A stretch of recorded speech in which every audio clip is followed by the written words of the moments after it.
Bom, gente, são 13h05, hoje é dia 26 de agosto, às 3 da tarde. A gente dá início agora à transmissão do nosso último episódio sobre a websérie de transformação digital na prática. Sejam muito bem-vindos todos. Dessa feita, a gente recebe aqui Pedro Nascimento, que é CEO da Cura Editora, né, a publicação das revistas do MIT Sloan Management Review e da HSM. Pedro, seja muito bem-vindo, uma ótima tarde. Marcos Calderon,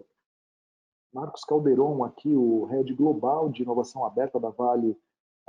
Seja muito bem-vindo, Marcos.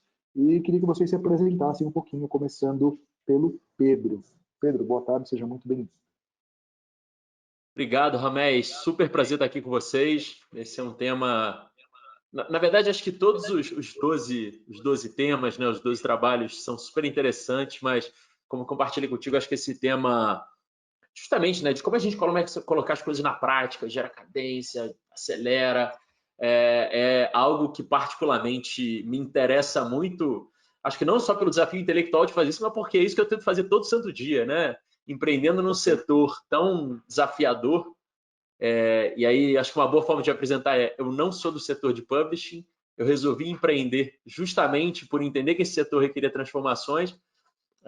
Acho que muito do que a gente vai conversar hoje está sendo meu dia a dia, né? 80% do meu tempo é estruturar, né?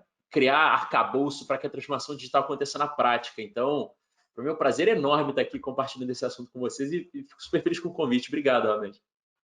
Bom, eu que agradeço, Pedro. Muito bem-vindo aí, inclusive pelo apoio, né, da revista do MIT Sloan Management Review para essa websérie. A gente é muito agradecido. Obrigado aí pela presença.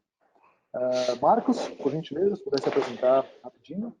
Obrigado também, Ramés. Prazer, Pedro. Prazer enorme estar aqui com vocês aí nesse evento. Também é um tema que me apaixona demais, transformação digital, inovação. Para me apresentar um pouco, eu apesar de estar em Open Innovation, assim, minha história toda foi trabalhar em empresas grandes, mas sempre com aquela cabeça e mentalidade de tentar fazer diferente, questionando os processos, questionando o status quo, para realmente a gente tirar esse estigma de que uma empresa grande não pode trabalhar como uma startup, por exemplo, né, de maneira ágil e tudo mais. Então, de novo, é um prazer estar aqui e esse bate-papo aqui eu acho que só tende a enriquecer cada vez mais o conhecimento de todo mundo aqui. Obrigadão. Pô, sem dúvida, muito obrigado aí pela presença, tanto do Pedro quanto do Marcos. Sem dúvida aqui, né, somos pessoas inquietas, por algumas vezes ousados também, né, nessa inquietude de fazer acontecer, de fazer as coisas diferentes. E, sem dúvida, a gente vem trazendo aí diversos benefícios, né, para os lugares onde a gente vem tocando. E é um pouco disso que a gente vai discutir hoje, né? Como que a inovação, como a transformação, ela deve ser seguida, né? O que a gente aprendeu de ritos, cadências, métricas e quais são essas regras do jogo que conseguem tornar uma inovação, uma transformação muito mais efetiva. Bom, antes da gente iniciar, eu queria fazer um convite a todos aqui, né, que se juntem a gente para perguntas e respostas por meio do Slido. O GoToWebinar já tem uma ferramenta aqui de perguntas e respostas, mas lá no Slido a gente tem uma transparência muito maior e a gente consegue catalogar todas as perguntas e as interações que a gente vem tendo ao decorrer de todos esses 12 episódios. Então, para quem não conhece ainda, né, é só acessar slido.com, colocar essa hashtag aqui, o Shift Method, né, o SHIFTMETHOD. Para quem preferir também, tem o QR Code aqui do lado direito da tela, é só tirar foto com o celular e vocês serão direcionados diretamente lá para essa sessão de Q&A do Slido. Bom, chegando aqui, né, o porquê desses 12 trabalhos. Então, a gente entende que esse processo de inovação, né, o processo de transformação digital, ele é doloroso, né, ele gera desconforto, porque no final o que a gente está fazendo, além de gerar uma otimização em escala em grandes companhias, o que a gente faz aqui é colocar uma nova forma de trabalho, né, baseado em Lean, Agile, em agilidade, comportamento humano, novas formas, inclusive, da gente olhar para hipóteses, experimentos, a contabilidade da inovação. Então, a gente decidiu aqui que essa divisão de 12 etapas estruturantes para que a gente consiga implantar um processo, um programa de transformação, né, de inovação, eles têm muito aderência.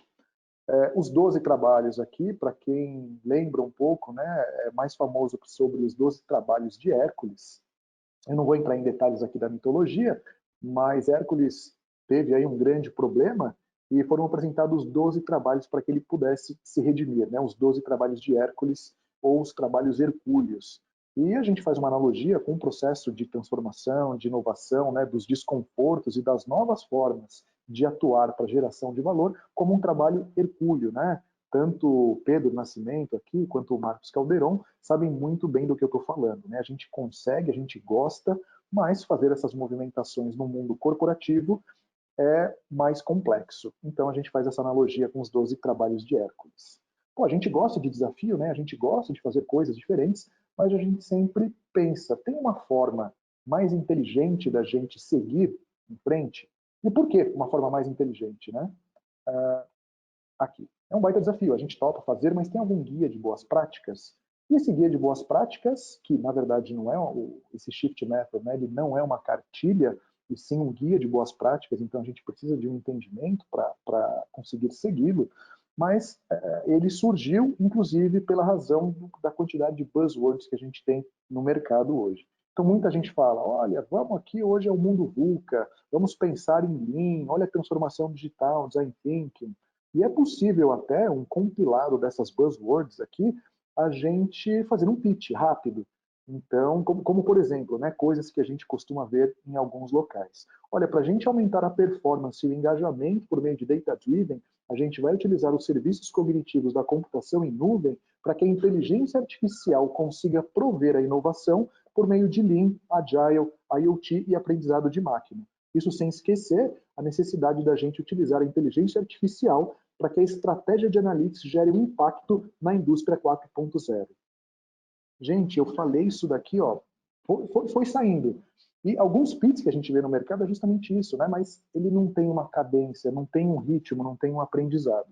Então, pensando justamente nesse ritmo, nesse aprendizado e na alta geração de valor, a gente criou esse Shift Method aqui na Tivit.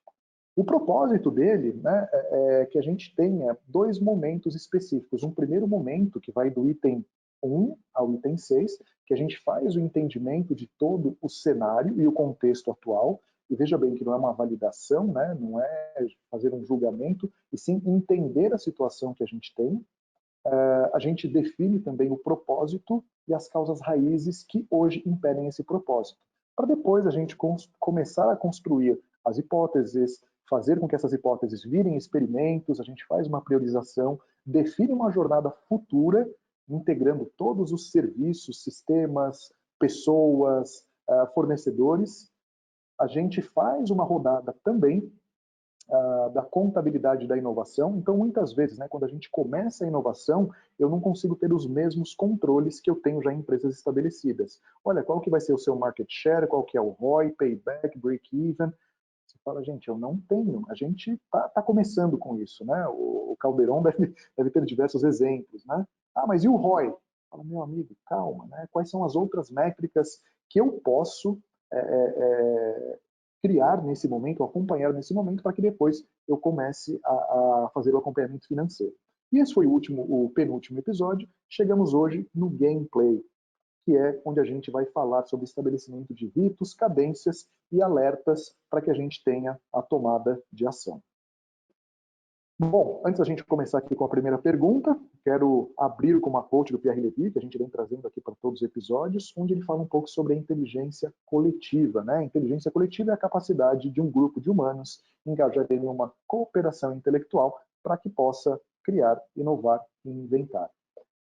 Acho que o resumo disso, né, que a soma das partes é maior do que o todo. Então a gente está trazendo aqui Calderon, está trazendo Pedro também, e junto comigo a ideia aqui que a gente traga insights para todos que possam ser aplicados na prática. Bom, começando aqui, muito boa tarde a todos, e a gente começa com uma primeira provocação. Não é novidade para ninguém, né, que a gente está no momento de pandemia agora, né, de isolamento físico, de distanciamento físico, e as empresas também estão sofrendo, né, com essa condição. Então, o Gartner ele apresentou aqui um gráfico onde mostra essas 4 fases que as empresas estão passando. Então, aconteceu o evento, né, da pandemia, eu preciso reagir e responder. Então, acho que um exemplo muito bom disso daqui é grande parte das pessoas indo trabalhar de casa ou remotamente. As empresas, num segundo momento, começam a redirecionar para essa nova realidade, né? E agora, para onde a gente vai, o que a gente vai fazer? Então, realmente, eu tenho aqui um decréscimo, né, nas minhas ações. Eu preciso reorganizar a casa. Aí eu começo a remodelar o futuro, acelero as oportunidades com o intuito de sair muito melhor de como eu estava antes da pandemia. E para as pessoas que se interessaram, recentemente, acho que faz 1 ou 2 semanas, Gartner também montou aqui, disponibilizou uma framework de como que você deve olhar para o seu portfólio e entender se você deve aposentar, reduzir, retornar ao nível que aquela iniciativa já estava, você precisa reinventar ou escalar mais ainda aquela iniciativa. Então, é uma framework legal aqui para olhar o portfólio frente ao momento da pandemia. Bom, como provocação esses 2 gráficos, eu queria começar perguntando aqui para o Calderon se é o momento certo para inovar, Calderon, e como que essas tecnologias emergentes, que não é só TI, né, mas diversas disciplinas aí para inovação, para transformação, como que essas tecnologias podem acelerar os negócios e gerar mais valor. Calderon, uma boa tarde, seja muito bem-vindo, por favor. Obrigado novamente. Bom, se é o momento certo de inovar, eu acho que não tem momento mais certo de inovar, né? A inovação ela passou a ser questão de sobrevivência, não mais uma questão de nice to have, sabe? Uma questão de, queremos fazer alguma coisa diferente aqui. Eu vou sempre tentar usar alguns exemplos dentro da Vale, né, para tornar também a explicação um pouco mais concreta. Mas assim, a pandemia ela tem ajudado muito, ela tem acelerado muito a inovação como um todo. A Vale está com praticamente mais do que 60% dos seus funcionários trabalhando de casa, e a gente começou a perceber que esse movimento, a gente estava preocupado com a produtividade da companhia e, na verdade, o resultado foi o contrário, né? Então, a gente começou a perceber que as pessoas trabalham de maneira mais colaborativa, as pessoas estão até, apesar de a gente não se ver, né, de olho no olho, a gente está mais próximo, conversando mais e tendo mais acesso às informações e colaborando um com o outro, né? E tudo isso foi capaz por conta da tecnologia também. Não só na tecnologia que vai suportar todo mundo trabalhar de casa, mas também tecnologias que a gente agora, nesse novo normal, a gente quer trazer para dentro das nossas operações para também a gente ser uma empresa mais segura, por exemplo, a gente não ter as pessoas na operação de uma mina, por exemplo, trabalhando remoto, enfim. Então, a gente vê uma série de oportunidades que a inovação e as tecnologias emergentes elas podem trazer para a gente nesse novo normal que está por vir aí, né? E a gente ainda não sabe exatamente como vai ser pós-pandemia, mas já estamos tendo uma boa ideia. Perfeito, perfeito, o Caldeirão. Ô Pedro, só antes de você fazer aqui seus comentários, parece que algumas pessoas não estão conseguindo ver as câmeras aqui. Se vocês puderem comentar aqui na parte de perguntas do GoToWebinar, a gente já tenta ver se realmente está acontecendo e já ajustar. Obrigado, pessoal. Pedro, e aí, me conta, é o momento certo para inovar? O que você acha, meu caro? Boa tarde, seja bem-vindo. Obrigado, obrigado. Bem, eu não poderia concordar mais com o Caldeirão nessa e digo mais assim, né? Todo começo de iniciativa de inovação, ela por natureza nasce atrasada, né? Porque quando você começa, você ainda tem um período longo para o payback, né? Por isso que tem aquela máxima de começar antes é relevante. A gente, um negócio, queria só trazer acho que uma citação que eu achei maravilhosa. Eu estou fazendo uma iniciativa de entrevistar alguns líderes brasileiros e tudo mais, né? E eu entrevistei recentemente, por exemplo, o presidente do Einstein, né? Que tem se mostrado super protagonista no processo, né, da pandemia que a gente está vivendo. E eu conversei com ele sobre inovação e tal. Eu falei, pô, muito legal, a gente está vendo várias inovações, né, surgirem aí, vindo da operação de vocês. E, pô, está sendo super interessante, vários aplicativos, muita ferramenta legal. Falei, pô, como é que se deu esse processo, né? Que vocês começaram a lançar para o mercado várias inovações. Ele falou, mas esse processo está durando 25 anos já. Tem 25 anos que a gente começou a investir nisso. Você pode estar vendo agora, mas não caia na ilusão de achar que a gente começou a investir em inovação agora.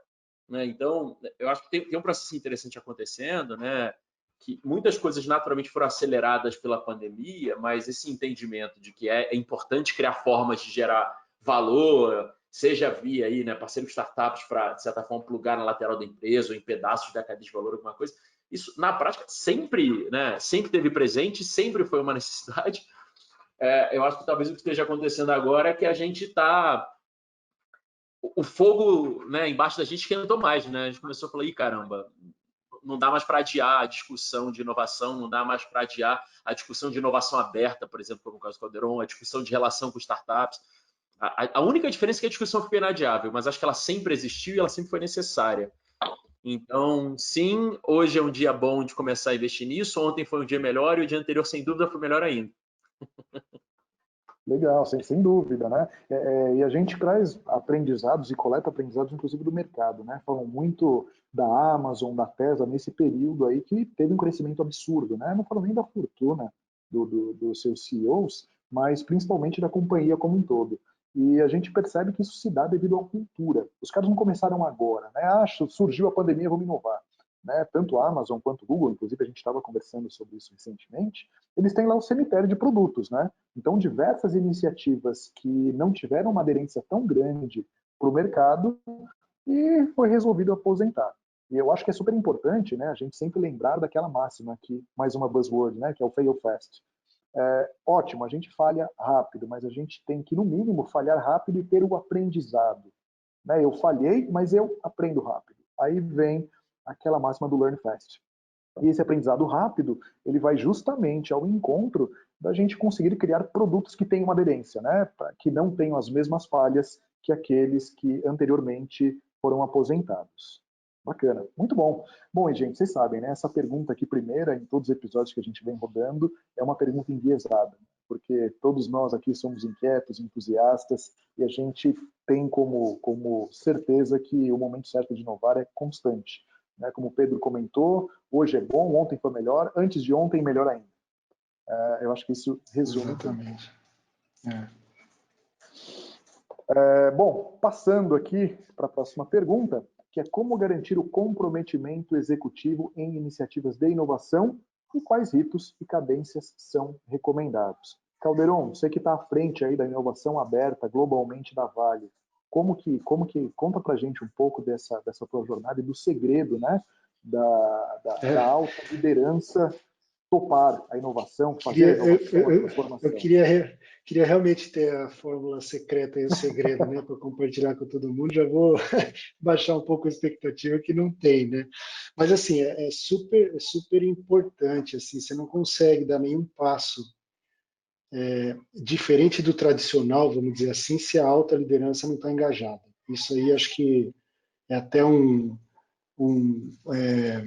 mantra, né? A gente realmente tem que estar com todo mundo a fim de fazer. Falando um pouquinho de inovação aberta, inovação aberta é realmente a oportunidade de a gente abrir as fronteiras. Vamos pegar a Vale, né? Uma empresa como a Vale, do tamanho da Vale, você abrir os muros da Vale para a gente acessar os atores de inovação externos, né? E eu estou falando de startups, universidades, centros de inovação, e por aí vai. E é impressionante quando você começa a fazer um negócio desse, o nível de soluções, o nível de acesso a talentos e tecnologias que você tem para problemas que você jamais imaginou que você fosse conseguir resolver, né? E assim, respondendo um pouco da pergunta, como trazer o corpo executivo para perto é mostrando resultado, sabe? A gente pode criar 1 milhão de PowerPoints, ter 1 milhão de reuniões e apresentar estratégias aqui e ali, mas no final das contas, o que vai trazer engajamento de todo mundo é o resultado que você está gerando. Né? Tem aquela máxima de assim, tenha paciência com o resultado, mas seja impaciente com as ações. Né? Então é bem por aí, sabe? O corpo, obviamente que o corpo executivo está sempre interessado, tá bom, mas você está me pedindo para investir X, quanto que isso aqui vai retornar e quando? Né?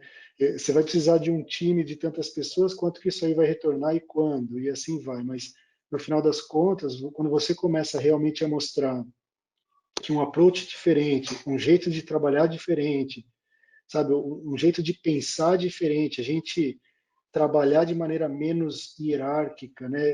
No final das contas, o que a gente quer é todo mundo trabalhando para o problema e não todo mundo trabalhando para o seu chefe, né? Se todo mundo tiver o mesmo propósito, né, e todo mundo no perfil correto, trabalhando para resolver aquele problema, é aí que a gente quer chegar. E quando eu falo todo mundo, é realmente a conexão da rede interna, né, da capacidade que a gente tem dentro da companhia, dentro da Vale no caso, com a capacidade que a gente tem fora da Vale. Quando a gente entender que tudo isso é uma coisa só e a gente pode explorar essa gama de cérebros inteligentes, vamos dizer assim, para resolver os desafios que a gente tem, tanto desafios de negócio quanto das comunidades que nós estamos atuando, cara, aí acho que é a grande fórmula para o sucesso, sabe? Para engajamento executivo, para engajamento dos funcionários, das pessoas, e aí realmente a gente começar a trazer o resultado que a gente espera. Fantástico. Ô Pedro, mais uma vez, vou te interromper aqui antes das suas observações, mas, gente, teve algum problema aqui e a gente não está conseguindo mostrar a câmera para vocês. Mas eu tenho uma telinha aqui, ela está funcionando, né? Consigo ver aqui o Calderon, Pedro e eu, mas parece que vocês não estão tendo acesso. Eu vou pedir desculpas por essa pequena falha, mas a gente vai continuar aqui, tá? Nesse meio tempo, o pessoal do back-office aqui vai tentar ajudar a gente para que essas câmeras apareçam. Mas seguimos aqui. Pedro, e aí, na sua opinião, né, como garantir o comprometimento executivo em iniciativas de inovação? Recentemente estava falando, né, que conversou com o presidente aí do Einstein, foi isso? Sim, sim, exato. Acho que o caso dele foi até curioso porque era uma agenda dele, né? Então, acho que a primeira solução é isso já ser uma agenda da alta liderança, né? Acho que com certeza facilita uma boa parte do processo. Mas acho que tem uma prática interessante que de certa forma, só corrobora muito do que o Caldeirão trouxe, dentro dessa oportunidade, né, que a gente tem de conversar com várias pessoas super legais por conta da MIT Sloan Review. Eu recentemente estava entrevistando um professor do MIT chamado Niels Fonstad, cuja área de pesquisa é justamente performance de portfólio de inovação. Então, ele ajuda as empresas a entender. Eu tenho um portfólio de iniciativas, como é que eu garanto que elas maximizam o resultado e tudo mais. Tem várias coisas legais que ele traz, enfim, acho que não vou entrar no mérito de cada uma delas no detalhe, mas tem um ponto que eu acho que é central. Ele faz uma analogia que é engraçada, né? Ele fala, as empresas elas têm que tomar cuidado para não começar a não acumular kit de fondue, né? E o que ele fala que é o kit de fondue? Ele fala, cara, todo mundo tem um desse em casa que nunca usou, né? E ele fala que muitas vezes o processo de inovação, todo mundo, ou usou uma vez porque achou a ideia legal e nunca mais usou, né? E eu achei legal essa analogia que ele faz, porque ele faz o seguinte, né? Muitas vezes o processo de inovação, a gente está tão preocupado com só executar, com ter um portfólio legal, por ir alimentando esse portfólio, etc., que a gente perde de vista a importância de... A inovação, no final disso, está construindo ativo para algum desafio estratégico da companhia, né? É isso que você está fazendo no final do dia, se for construindo ativo, competência, alguma coisa assim. Pô, cuidado para esse ativo não ser um kit de pão dia, assim, né? Ele dá exemplo ele fez um projeto para uma empresa de telecom europeia, né, a maior empresa de telecom da Europa, falando, eles mostraram um portfólio, tinha 64 iniciativas e 2 estavam gerando algum tipo de resultado legal, algum tipo de resultado positivo e por aí vai. E aí, a grande dica que ele dá é importante medir output, né, medir resultado do portfólio de forma geral, né, que acho que isso conversa muito com o que o Caldeirão trouxe, mas é importante entender que o jeito de medir também é diferente, né? Não é medir payback, muitas vezes não é medir VPL, não é medir nada disso. Acho que medir é fundamental, né? Inclusive, entre nós aqui, eu acho que talvez um dos melhores mecanismos de comprometimento executivo são boas métricas, né? Especialmente se essas métricas estão de alguma forma na mão do conselho, o conselho leva isso para as reuniões com os executivos, mas é importante entender que tem que medir do jeito certo, né? Inovação não é pintar a parede de roxo, laranja, verde, alguma cor chamativa, né? Tem a ver com criar produto, com criativo, e tem a ver com medir se esse negócio está dando certo para garantir que não está virando kit de fondue, assim. Então, acho que passa um pouco por aí minhas observações. Pô, que bacana, que legal. Tem uma outra forma aqui, gente, que a gente vem rodando aqui em alguns exemplos, que é fantástico, né? Então, num primeiro momento, obviamente que isso gera um pouco de desconforto. O que a gente costuma fazer, né, principalmente quando a gente fala desse período de inovação, né, como que você aborda a inovação e a transformação. Primeiro, as empresas estão acostumadas com ritos mais clássicos, né? E a gente pode falar de engenharia de software, né, o certificado de CMMI, a gente pode falar de ITIL, né, mais para infraestrutura, a gente pode falar de processos, Six Sigma e assim por diante. E todos eles têm um arcabouço muito grande aí de processos, de documentos, que inevitavelmente a gente vai ter que se adaptar a alguns. E acho que um aprendizado muito bom é também contagiar, né, ou disseminar a importância do acompanhamento ágil da inovação e da transformação. Uma coisa que a gente vem fazendo bastante, não nesse período agora do distanciamento físico, mas é a organização por uma gestão visual. Então, os controles, né, seja da sprint ou do período que a gente se comprometeu para fazer uma entrega, como os indicadores do projeto, eles estão visíveis para todos. Né? E a gente tem por costume chamar o corpo executivo para acompanhar com o time. E uma das grandes vitórias que a gente consegue fazer é pegar qualquer pessoa do time, né, pessoa um analista, júnior, e ele consegue discorrer sobre o projeto como um todo para a alta liderança. Então, a gente, obviamente, né, dentro do time, a gente consegue ter essa disseminação de conteúdo, todo mundo está trabalhando sobre o mesmo propósito, e a gente chama também o corpo da alta liderança para fazer o que a gente chama, né, que vem do Lean, o Gemba Walk, que é justamente estar presente onde o valor está sendo gerado. Então, é uma coisa muito bacana, viu, gente, de ser feita. Deixar... Oi, claro, Caldeirão, por favor. Posso só complementar, desculpa. Não, imagina. Você comentou algo super importante, da gente ter as rotinas, a gente ter os indicadores, principalmente indicadores visuais, né? E é verdade mesmo, assim, as dailies, as retrospectivas, as sprint plannings da vida, sabe? A importância da gente ter claramente o que a gente vai entregar em cada sprint e tudo mais. Mas uma coisa que eu queria complementar é também o comportamento, sabe? O pensamento ágil, o mindset ágil.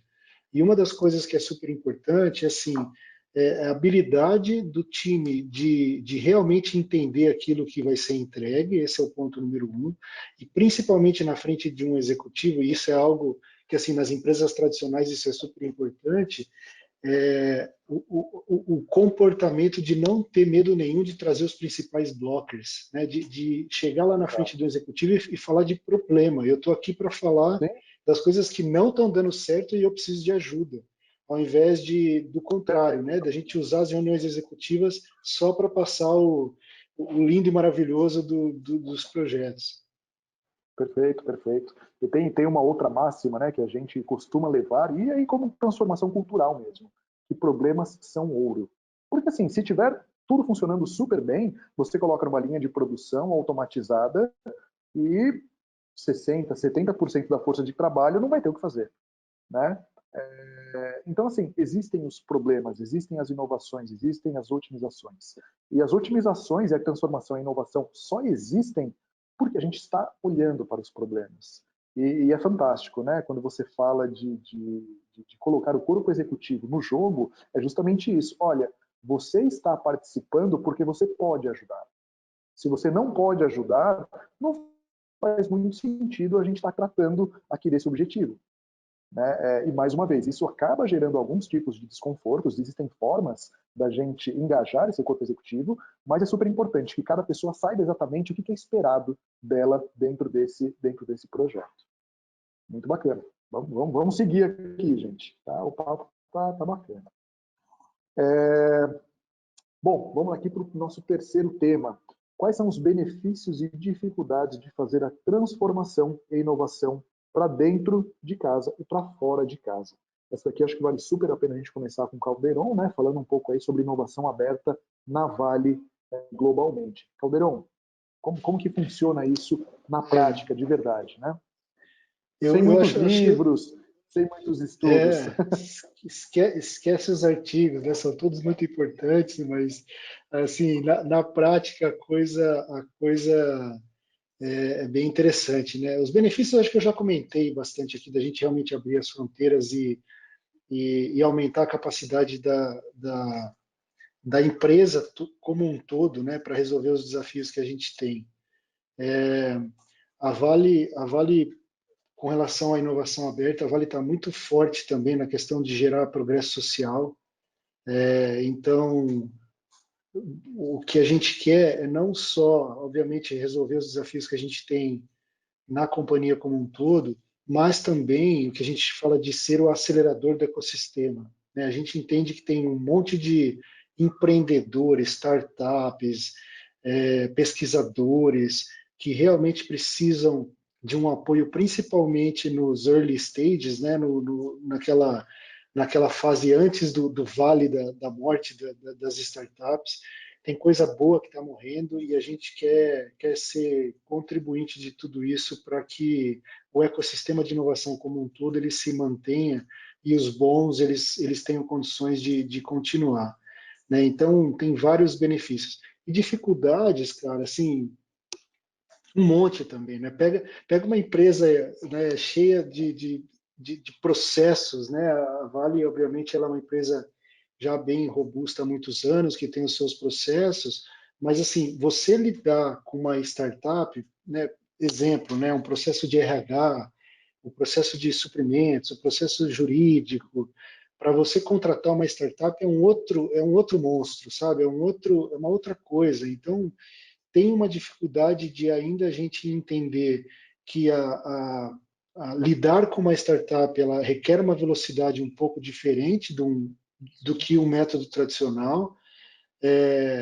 Mesmo assim, com relação à cultura, pensamento e mindset, até comportamento do pessoal que vem das startups é diferente do tradicional de empresa, então isso tem também uma questão de você conseguir casar essas duas coisas, né? A gente nunca tratou e nunca vai querer tratar. Imagina uma startup, né? Tratar de maneira assim, cliente e fornecedor, sabe?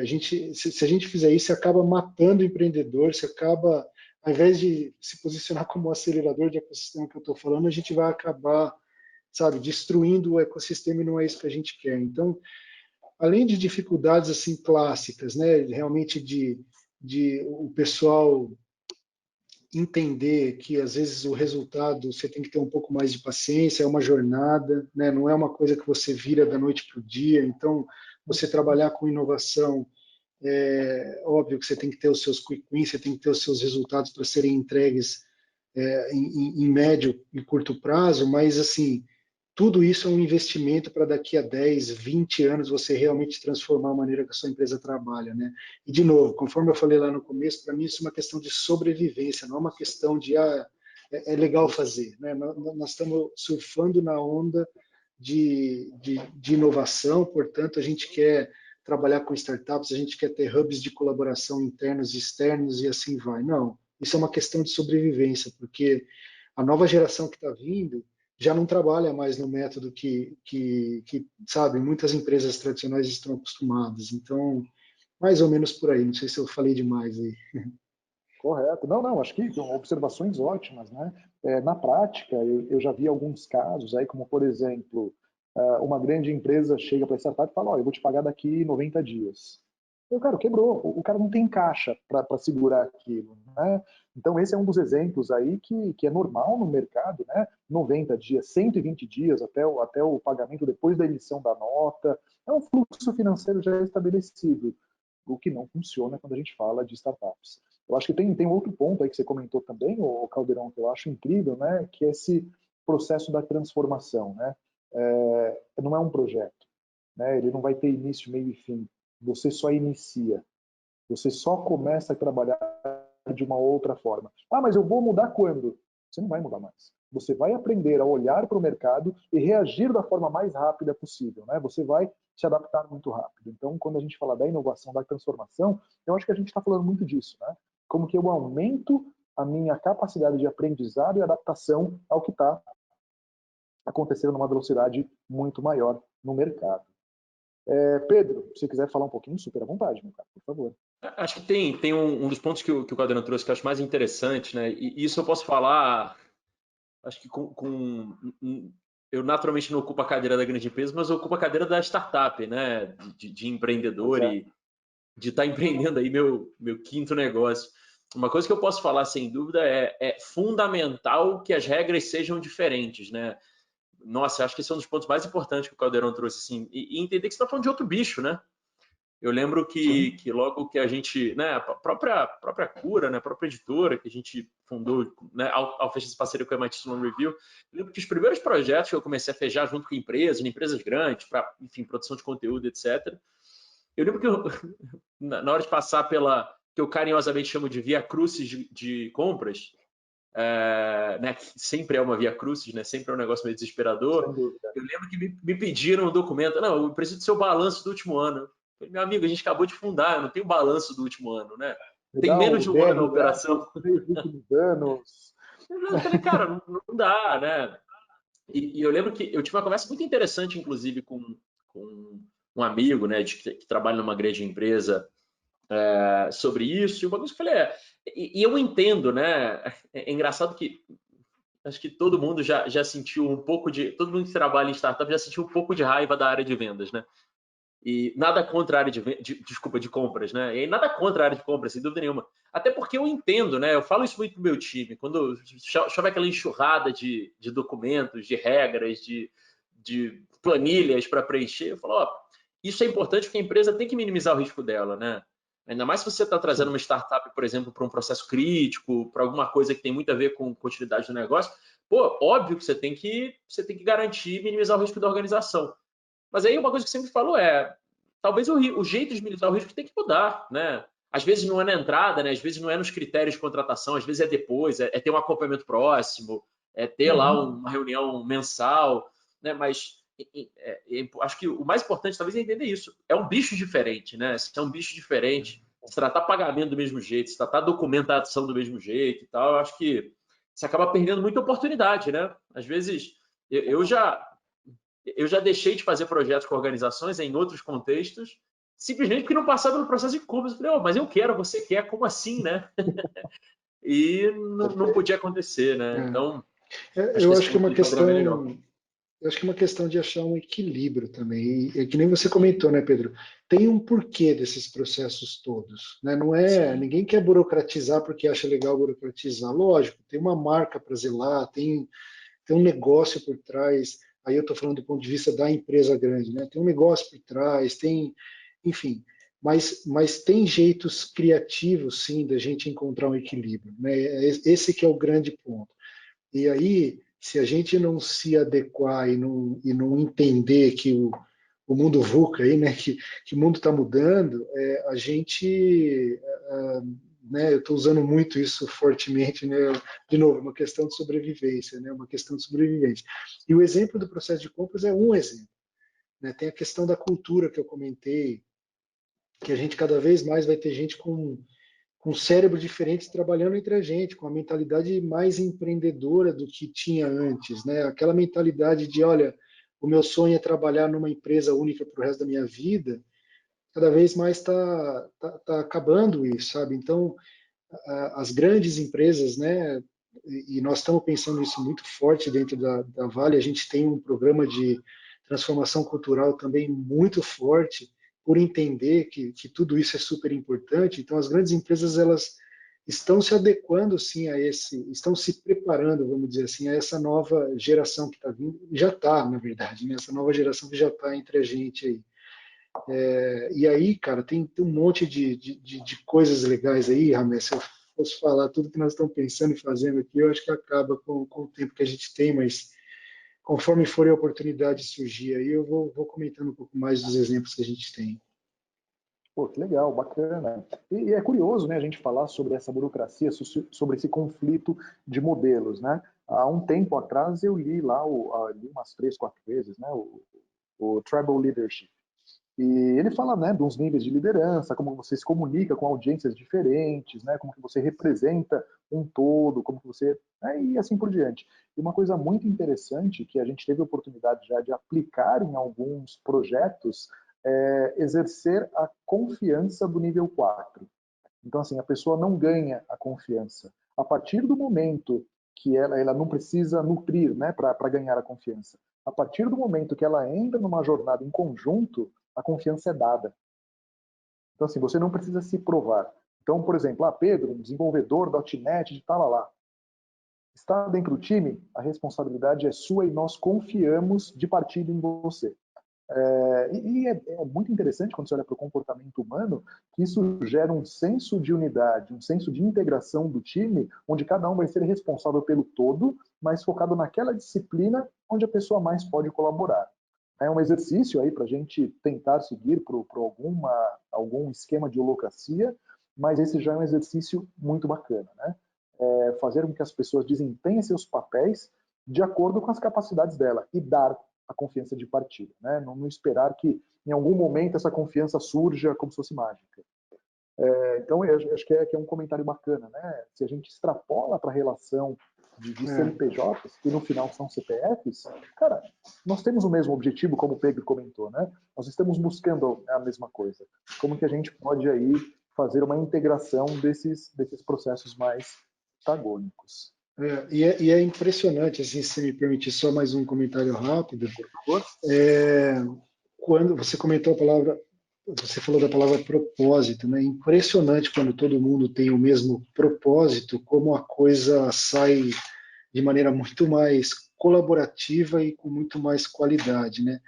A gente lançou em abril o Vale Covid Challenge, né? Que é um desafio de inovação aberta para a gente encontrar soluções no ecossistema de inovação que pudesse ajudar a gente a combater ou contribuir de alguma maneira com a pandemia, né? Com o Covid como um todo. Isso fizemos em parceria com a Einstein, fizemos em parceria com o Mater Dei, né, lá de Belo Horizonte, cara, assim, é impressionante. Quando o propósito ele é claro, e no caso era realmente a gente poder atingir positivamente, sabe, o maior número de pessoas com essas soluções inovadoras aí para o combate ao Covid, quando esse propósito é claro, não importa que departamento que o cara não importa para quem ele está trabalhando, é impressionante. A gente conseguiu em 2 semanas lançar o desafio, em 3 semanas a gente tinha 1.800 soluções para avaliar e no final escolhemos 12, sabe? Algo que, de novo, né, nunca a gente imaginou. E a Vale nem é uma empresa médica, né? Fizemos com parceria com o Mater Dei para avaliar tecnicamente as soluções e o Einstein também, mas cara, assim, você tocou na palavra propósito e é muito isso mesmo, cara. É impressionante como o pessoal trabalha muito mais colaborativo quando está todo mundo olhando para a bola, né? E jogando o mesmo jogo.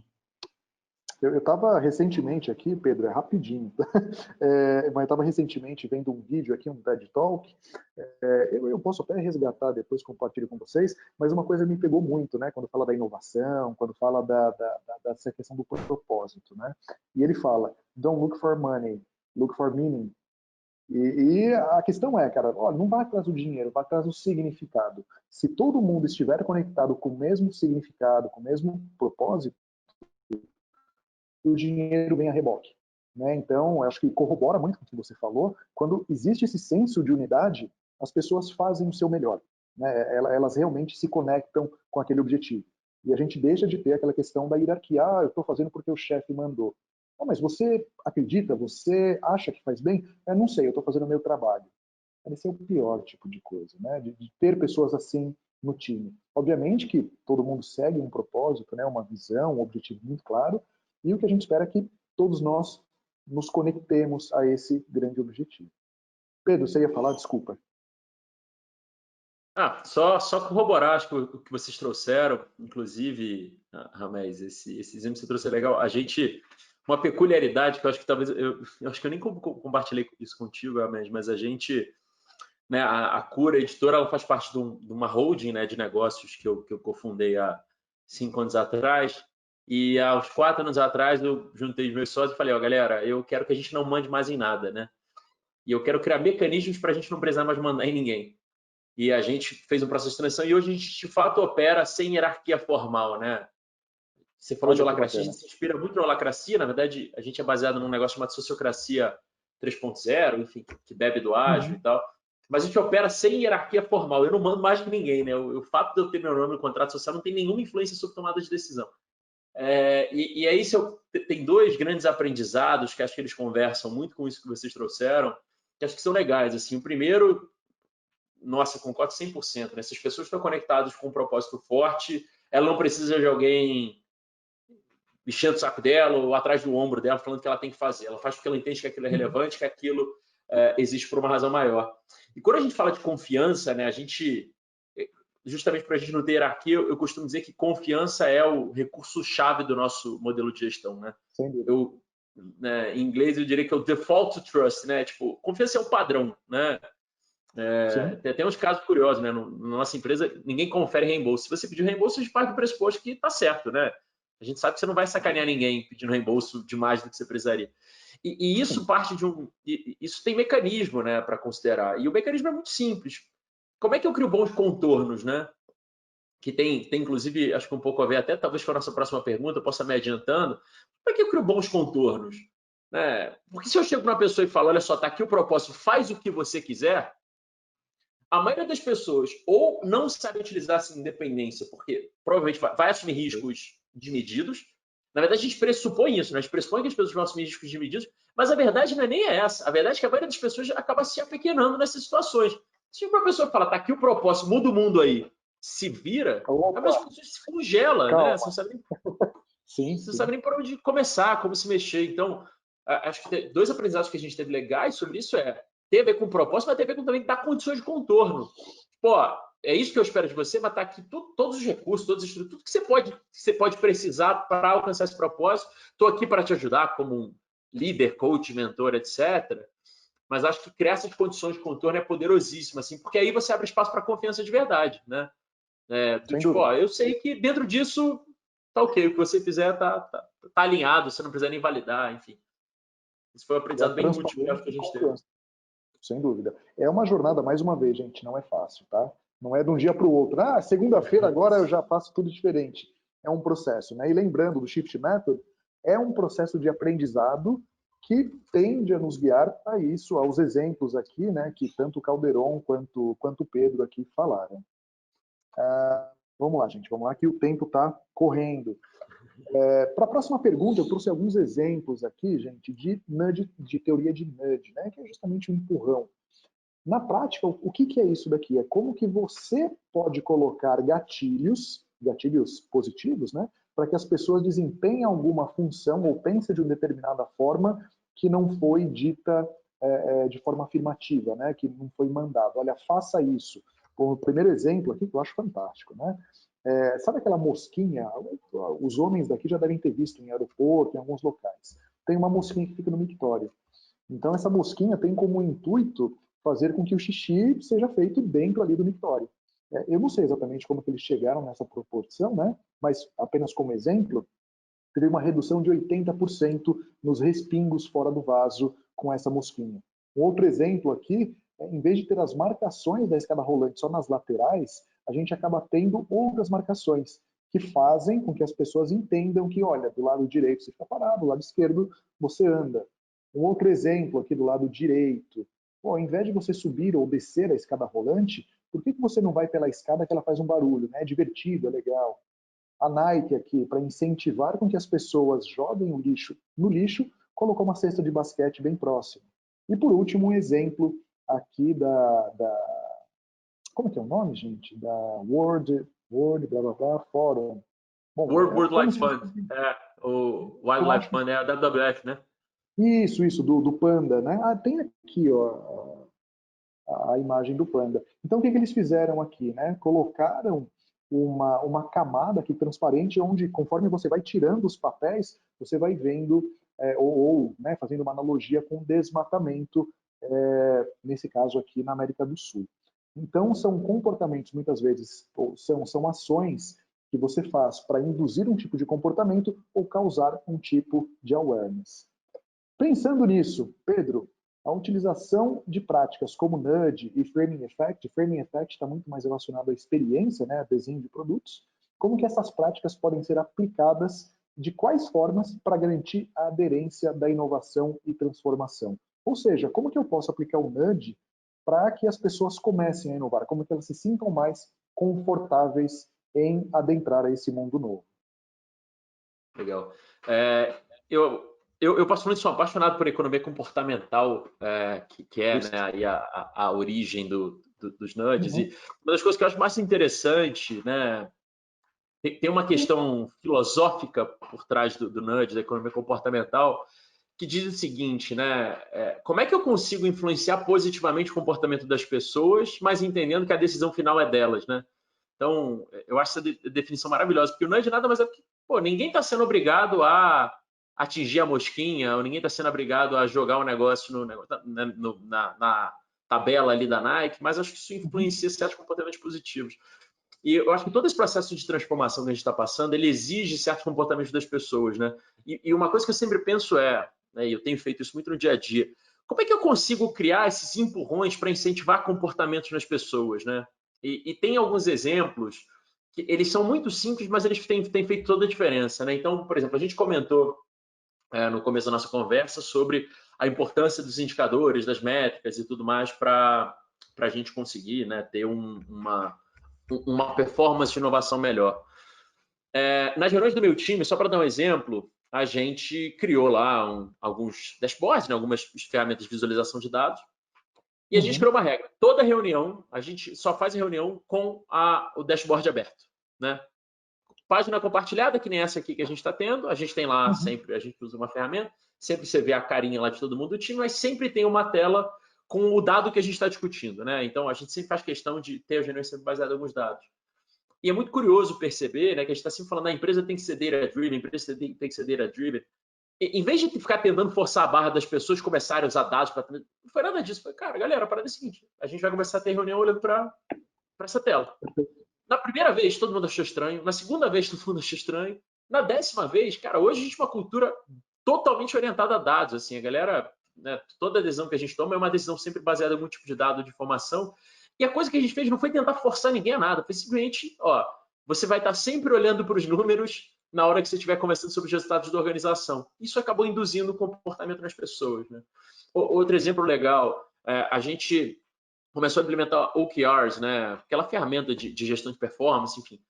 E uma das coisas importantes no OKRs é as pessoas atualizarem os números, né?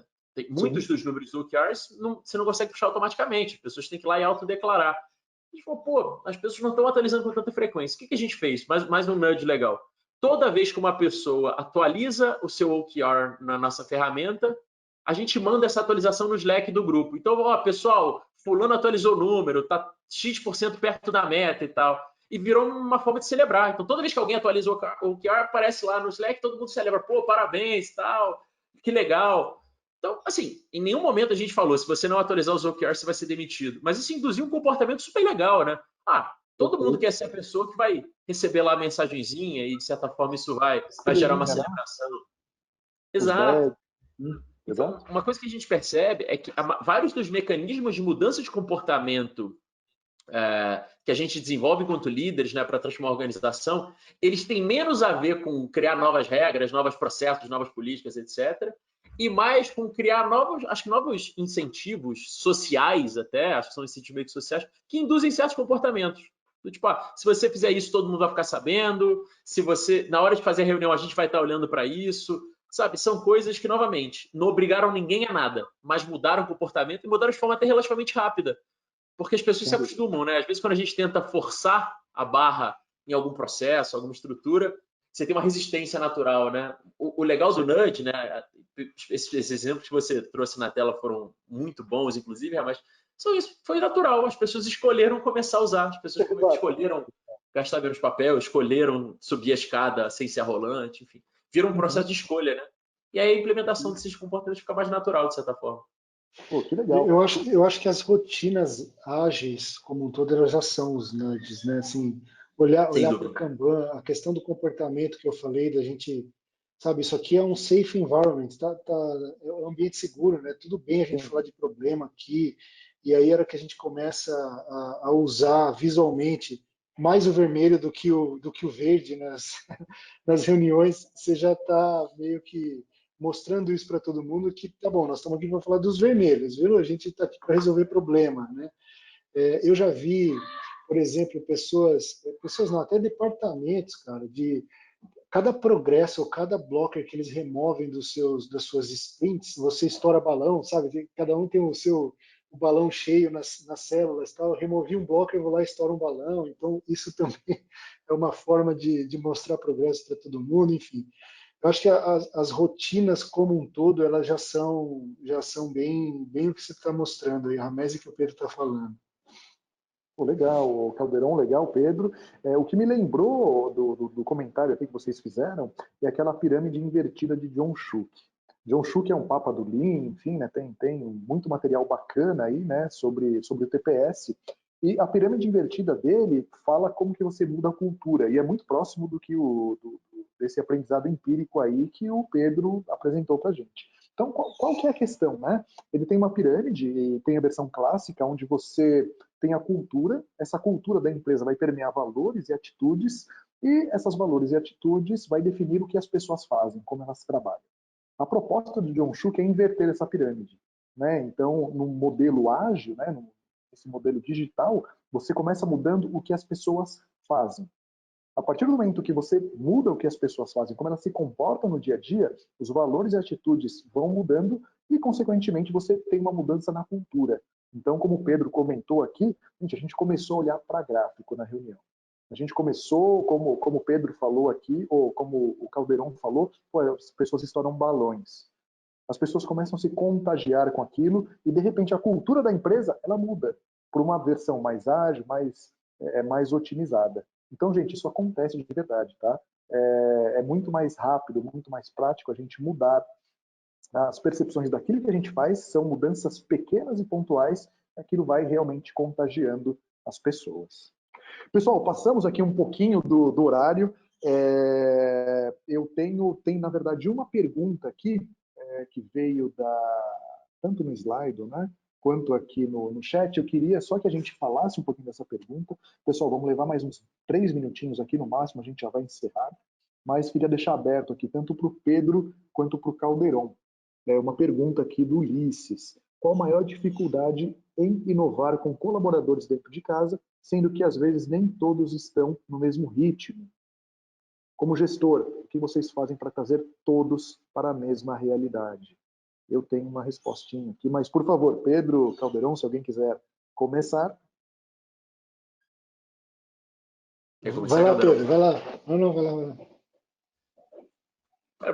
Essa pergunta é muito interessante, assim, acho que não é até difícil ter uma melhor prática, né? Mas uma coisa que eu tenho tentado muito fazer, acho que tem dois mecanismos que a gente estabeleceu que acho que ajudam, né?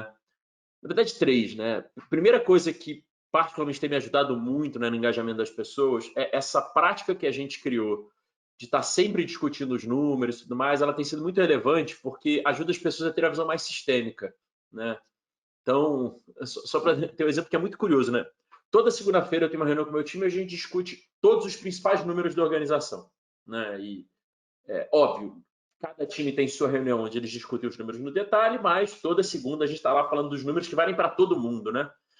Então, assim eu garanto que a pessoa de design não está falando só de design, a pessoa de editorial não está falando só de editorial e por aí vai. E isso acho que tem um subproduto que é muito interessante, que é essa visão sistêmica, ela traz insights legais, né? Então, um exemplo que eu acho curioso, a diretora de arte do meu time é uma das pessoas mais criativas que eu conheço, mas ela não é de negócio, ela é design raiz, assim, design de produto, sabe? E ela trouxe insights super interessantes para a nossa estratégia, simplesmente porque a gente está sempre falando disso. Falou aí, pessoal do marketing, por que vocês não fazem tal coisa, né? Eu acho que se a gente não tivesse criado um espaço, de certa forma, para ela poder ver o que está acontecendo e ter contexto, aqui não estaria nem no campo de visão dela, sabe? Ela simplesmente não estaria no campo de visão se ela estivesse olhando para o marketing, assim. Eu acho que isso tem sido muito legal. Uma coisa que tem sido muito legal, que eu tenho feito com bastante entusiasmo, inclusive, né? Eu tenho reuniões individuais com o meu time, né? Tenho umas one-on-ones com o meu time. E uma coisa que eu percebo é que, às vezes, tem muita gente que parece não estar tão engajado com o processo de inovação, mas muitas vezes é muito, sei lá, é vergonha, é o sentimento de que o espaço ainda não é tão seguro, né? O Caldeirão falou do espaço seguro, acho isso super relevante. Perfeito. E às vezes nessas one-on-one surge muita coisa, assim, tipo, outro exemplo prático, né? Nas últimas 3 semanas eu refiz meu processo inteiro de gestão de projetos, porque eu estava conversando com uma das pessoas do time e ela começou a trazer vários insights, né? Chama Lara. Eu falei, Lara, por que você nunca tinha falado isso antes? Não sei, eu não queria falar isso na frente de todo mundo. E tal. Falei, pô, que bom que você me falou, né? E aí liderei com ela o processo de levar isso adiante. Isso foi muito legal. E o último, acho que é meio óbvio, né? Ter um lugar para registrar essas ideias e registrar esses encaminhamentos, né? Acho que ter ideias é muito importante, mas aproveitando que a gente está falando de operação de ritmo, talvez uma das coisas mais importantes foi criar lá o boardzinho de a ideia tal que a Lara deu está em tal estágio, né? E a gente falar disso toda semana. Acho que criar metodologia para tracionar essas ideias é muito importante, senão foi só uma boa ideia, né? Acabou não indo para a prática. Exato. Então, são 3 coisas que têm sido muito É, legais. só bem rapidinho, assim, minha resposta é bem simples, assim, é focar no propósito e no porquê das coisas. De novo, quando todo mundo entende o porquê que a gente está fazendo inovação, o porquê que a gente precisa trabalhar diferente, o porquê que isso é importante, o engajamento fica muito natural, né? Então, focar no propósito, sabe? Focar no why. Quando a gente faz isso, acho que você consegue identificar muito rapidamente, né? Quem quer e quem não quer, para falar bem a verdade, né? E aí essa inovação, ela fica muito mais, quer dizer, o time, né, engajado para fazer a inovação fica muito mais natural. Perfeito. Gente, em razão do horário aqui, se deixar, a gente vai falar mais umas 2 horas, não tenho dúvida disso. A gente não conseguiu passar pela quinta pergunta aqui, mas a gente ia falar sobre os horizontes de crescimento e como que a gente gera um aprendizado, né, nas métricas para horizontes aí de crescimento do nível 2 e 3, mas isso aqui vai ficar para um outro conteúdo. Q&A, a gente acabou de responder aqui uma perguntinha só do Ulisses, mas a gente vai ter que se despedir. Ulisses, só para dar meu pitaco aí, o que a gente costuma fazer é estabelecer um processo de MVC. Né? Para quem vem de tecnologia, não é um design pattern, né? Não é um Model View Controller, mas é um acrônimo parecido com MVP. Mas a gente fala do Minimum Viable Change, ou qual que é a menor mudança viável. Então a gente faz um mapeamento de pessoas e processos que estão mais aderentes à transformação, à inovação, e a partir daí a gente faz um piloto com esse time. Quando esse piloto começa a ser desenvolvido e estabilizado, a gente faz uma rodada de experimentos para que esse crescimento, uma vez vertical, ele comece a ser horizontal. Então, no primeiro momento, a gente roda um piloto, né, com as condições mais favoráveis, e num segundo momento, a gente começa a disseminar esses aprendizados para outras camadas. Normalmente é assim que a gente vem seguindo, né, em processos de transformação em grandes companhias, e a gente tem notado resultados bem positivos. Então, a ideia aqui é que a gente seja sempre assertivo nas nossas incursões. Né? Não é, vamos ver se dá certo. Olha, a gente vai ver se dá certo, a gente persegue um propósito, né, como o Caldeirão bem comentou, mas a gente precisa das condições favoráveis para que essa inovação, para que essa transformação realmente aconteça. Bom, gente, ficamos por aqui. Esse é o último episódio da websérie sobre transformação digital na prática. Quero agradecer muito a todos vocês que participaram até aqui, seja desse episódio, dos outros passados. Quero agradecer também a todos os convidados aí que toparam de forma muito gratuita, né, e de forma muito empenhada a participar de todos os episódios, principalmente aí ao Pedro Nascimento, ao Marcos Calderon, de verdade, muito obrigado. Foi uma iniciativa aí poderosa que a gente está fazendo dentro da Tivit. Um agradecimento especial à Carol da Tivit, que vem ajudando aí a gente com as inscrições, com todo o back-office, e também para a Gláucia. Gláucia mandou aqui um parabéns pelo webinar. Gláucia, um beijão para você também, muito obrigado. Pedro, suas considerações finais, Caldeirão na sequência. Bem, queria acho que super agradecer, Ramés, o convite, foi um prazer. Caldeirão, super prazer também interagir contigo, ter essa oportunidade de troca. E dizer que, enfim, eu gostei dessa sua última fala sobre minimal viable change, Ramés. Acho que todo o processo de construção de ritmo ele é naturalmente um processo de fazendo as coisas, né? Dando passos de cada vez, mexendo um pouquinho, criando alguns rituais, criando processos, criando esses nudges, assim. Então, uma coisa que eu costumo dizer para o meu time que o nosso desafio não é um desafio de acertar o processo, o nosso desafio é um desafio de consistência. É de fazer Sim, várias vezes, aí melhorando um pouquinho, e aí melhorando um pouquinho, né? Eu prefiro ter um processo que começa ruim e vai melhorando do que um processo que começa perfeito e para no tempo, assim. Então, acho que concordo. se eu posso trazer uma fala final para esse nosso encontro é que implementação desse tipo de cultura, né, desse tipo de ritmo de inovação tem mais a ver com consistência do que qualquer outra coisa, eu acho. Perfeito, Pedro. Corretíssimo. Calderon? Também queria agradecer, muito bom falar desse assunto, falar de inovação, falar de transformação digital. Aprendi muito com o Pedro, não só aqui, mas nos bastidores também. A gente já teve oportunidade, ainda que pouco, né, mas de trocar algumas figurinhas. Espero que esse relacionamento ele continue, né, com Pedro, Ramés. Isso foi muito bom. Acho que, conforme vocês comentaram também, né, e a gente reforçou, inovação não é fácil, o negócio é uma jornada e não existe a fórmula mágica do sucesso, do segredo, né? É bem na questão de inovação, a experimentação, sim, né? Na linha que o Pedro falou. Então, por isso que é tão importante essa troca de ideia, troca de experiência aqui, para a gente ir aprendendo uns com os outros, né? E no final das contas, todo mundo ganhar com isso, né? O ecossistema de inovação como um todo, as empresas grandes, as empresas pequenas, e todo mundo, né, no conjunto aí da somatória, todo mundo sair melhor do outro lado. Então, obrigado pelo convite, obrigado para quem assistiu aí, espero que a gente tenha contribuído um pouquinho aí. Agradecido. Fantástico. Gente, mais uma vez, meu muito obrigado, de coração mesmo. A gente vai ficando por aqui. Até a próxima. Teremos novidades em breve. Valeu, gente. Tchau, tchau. Um abraço, pessoal.